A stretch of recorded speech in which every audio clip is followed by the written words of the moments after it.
Hey everyone, this is Randolph. We're here with Matthias and Oskari from Remedy. We're in Tokyo for TGS and we're chatting about Alan Wake. Now, everything we've seen so far of Alan Wake has it that Alan is a friend of the light. But in the demo you just showed us, he's trying to run away from it. Can you tell us what you just did?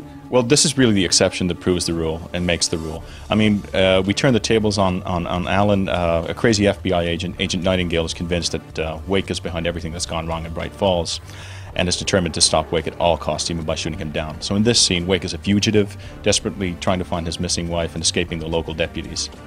Yes, or as you mentioned, before Light has been his friend, his ally, his only ally, and now it too becomes his enemy.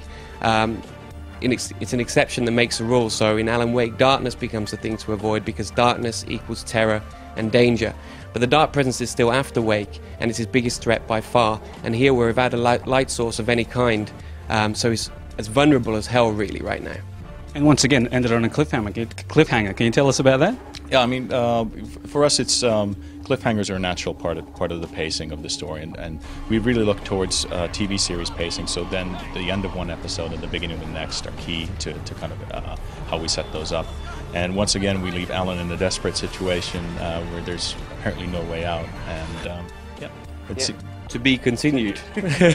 Okay, so everything we have seen so far of Alan Wake has taken place at night, but there are actually going to be some daytime levels as well, is that right? Yeah, of course. I mean, for us, I mean, it's a matter of pacing, and some of these nighttime sequences can be quite intense, and we want to make sure that there's a good flow to the story, and we want to really introduce Bright Falls as an all-American idyllic small town with deep dark secrets underneath, and that's best done during daytime gameplay. Yeah, so during the daytime you can meet the quirky locals, you get some NPC interaction, you get to learn their motives and nuances that make them more than cardboard cutouts and make them real characters and have important roles in the story in Alan Wake. So what's the split going to be between nighttime and daytime levels?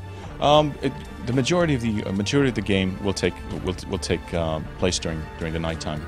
It is, after all, a psychological action thriller, but we do have. It's hard to say percentage-wise, but a majority of the game will be during darkness. Okay. And I think just to end on that note, so even during the daytime, a dark place can be dangerous. Alan Wake is a psychological action thriller, and it's coming out in spring 2010.